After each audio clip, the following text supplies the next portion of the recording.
Masih membahas mengenai hidayah diupayakan atau datang sendiri. Tadi Kiai sudah menjelaskan ya, dan juga guru-guru kita sudah menjelaskan hidayah itu seperti apa.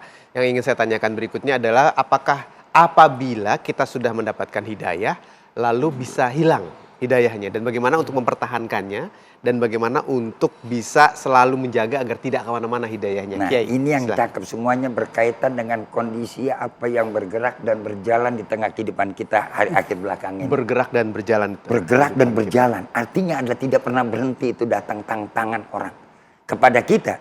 Sampai-sampai Allah berfirman ketika itulah seperti apa yang dialami oleh baginda Rasul Nabi kita Muhammad sallallahu alaihi wasallam, innaka latahdi man ahbabta walakinallahu yahdi may yasha. Pemahamannya ketika Allah yang memberikan kehendak dan kehendak, artinya kita yang udah dapat hidayah harus mampu kita mempertahankannya. Tadi saya katakan bagaimana kita bermujahadah. Apa mujahadah? Berusaha, berjihad. Berusaha sungguh-sungguh sekuat tenaga untuk bisa mempertahankan hidayah itu. Sampai kita mohon kepada Allah di dalam salat, bahkan termasuk rukun salat yang paling utama. Ya. Ada di dalam suratul Fatihah, la salata lima layak robi fatihatil kitab. Nah, apa kaitannya? Kaitannya adalah sarana untuk mempertahankan hidayah yang paling terpenting, yang paling utama, yang jelas adalah di dalam salat. Makanya orang akan hilang hidayahnya ketika mereka sudah mulai menjauh dari salat. Dan orang akan dihilangkan hidayahnya ketika mereka sudah mulai dilarang sholat. Oh. Jadi kalau Israel yang terjadi kita tonton ini, dia bukan mau menghancurkan Masjidil Aqsa. Intinya adalah supaya orang itu jangan sholat. Ketika orang udah menjauh dari sholat, menjauh dari Allah, jauh dari hidayah, lama-lama mereka ini akan hilang. Cuman cara dia udah kasar. Sekarang ada lagi cara yang halus. Melalui apa? Membangkitkan syahwat. Membangkitkan emosional. Membangkitkan keinginan kita. Melalui media-media elektronik yang terjadi datang kepada kita dan kepada anak-anak kita, kepada keluarga kita tengah hari ini. Bagaimana untuk bisa melucuti hidayah supaya orang lari dari sholat. Oh iya, baik. Terima kasih Kiai. Saya ke Gusan kalau gitu. Gusan mengatakan bahwa hidayah itu kita harus upayakan. Nggak bisa kaum rebahan tiba-tiba ting gitu ya dapat hidayahnya. Harus ada usaha. Usaha-usaha seperti apa, Gus? Dan dalam mempertahankan juga perlu upaya kan. Kalau di dalam bahasa Jepang itu ada istilahnya wong kang soleh kumpulono. Wah, jadi kalau kita berdoakan Allahumma hdina fiman hadait, kumpulkanlah kami ya Allah pada orang-orang dengan orang-orang yang dapat hidayah. Artinya ketika kita ingin mempertahankan hidayah itu tetap ada, maka perbaikilah pergaulan kita. Saya di sini subuh-subuh datang ke sini ini dalam rangka ingin mendapatkan hidayah karena berkumpul dengan orang-orang soleh seperti ini. Amin. Dengan Mas Wilbram, dengan kesolehannya, dengan Kiai dan juga Ustadz. Insya Allah mudah-mudahan akan melimpah kepada saya. Bersama pemirsa juga. Mudah-mudahan kita ini di jam-jam seperti ini bersama dengan orang-orang yang dapat hidayah semuanya. Amin. Nah, ini adalah upaya. Kalau tadi disampaikan Kiai bahwa salah satu upaya diantaranya jangan lupa sholat untuk dari internal kita. Sementara eksternalnya yaitu pergaulan kita. Karena pergaulan kita itu menentukan bagaimana kita berpikir, bagaimana bersikap, dan bagaimana bertindak.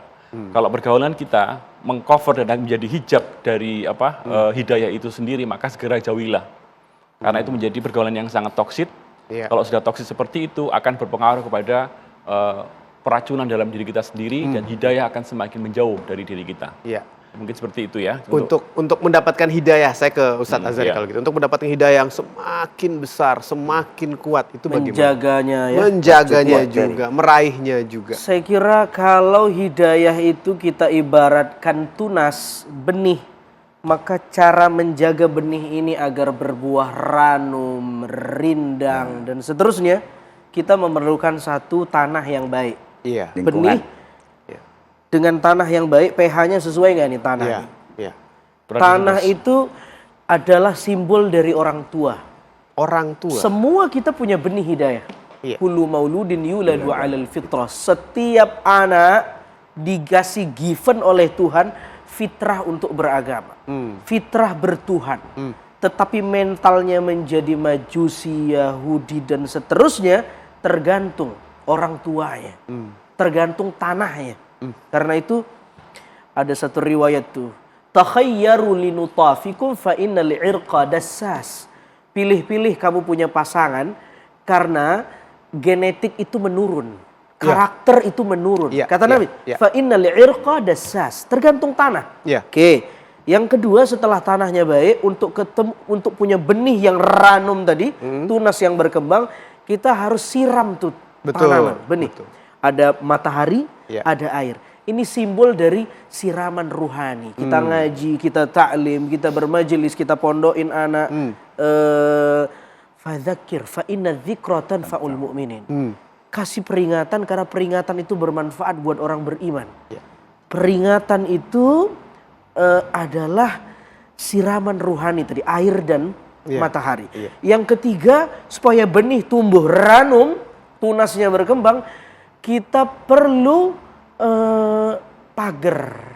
Pagar itu kalau tidak dipagarin boleh jadi tumbuh tapi dimakan kambing. Betul. Maka kita perlu pagar. Pagar itu apa? Pagar itu lingkungan. Albi'ah. Pagari anak kita, cari circle yang terbaik, cari teman yang baik. Karena kata-kata itu ada dulu Profesor Zakiyah Derajat almarhumah, pakar psikolog di UIN, dia bilang 80% menentukan sikap orang itu albi'ah, lingkungan. Lingkungan. Ada faktor hereditas orang tua, tapi lingkungan 80%. Yang terakhir Mas Ilbram, pupuk. Supaya dia awet dipupuk. Pupuk itu adalah istiqamah. Wa'bud rabbaka hatta ya'tiyakal yakin. Sembahlah Tuhanmu sampai ajal menjemputmu. Istiqamah. Jadi supaya iman kita bertumbuh nih tunas hidayah, kita perlu orang tua yang baik sebagai orang tua, lalu kemudian kita perlu ngaji, siraman rohani. Tadi, kita perlu pupuk, istiqamah, dan yang terakhir kita perlu pagar untuk memagari hidayah kita biar tidak terkontaminasi oleh circle yang buruk. Jadi jelas ya bahwa hidayah itu bukan datang sendiri, kita nggak ngapa-ngapain, nggak ada pupuknya, nggak ada siramannya, nggak ada pagernya, lalu tiba-tiba muncul, nggak bisa. Jadi harus ada upayanya. Ya. Nah, bicara soal hidayah, ini bicara juga seperti hadiah. Dan salah satu hadiah terbaik adalah ketika hadiah diberikan kepada anak yatim. Kasih sayang diberikan kepada anak yatim. Nah, bagaimana bentuk hadiah yang paling ideal, yang paling tepat akan kami bahas sebentar lagi. Jangan kemana-mana.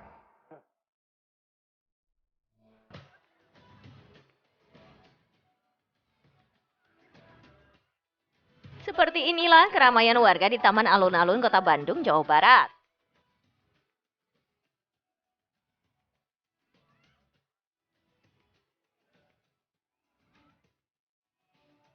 Warga sangat antusias dibukanya kembali taman sintetis tersebut yang sempat ditutup cukup lama karena pandemi COVID-19.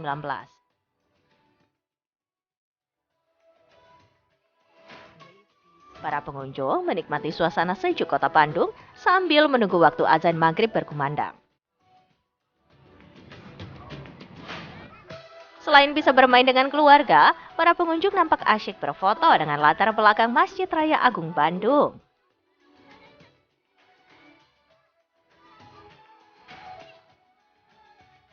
Di dalam masjid terdapat ruangan luas dengan langit-langit yang tinggi yang memberikan kesan megah dan indah.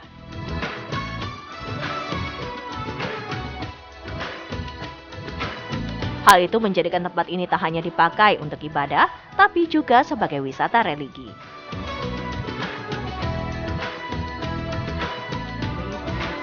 Taman Alun-Alun Bandung saat ini dibuka untuk umum pada waktu asar hingga maghrib.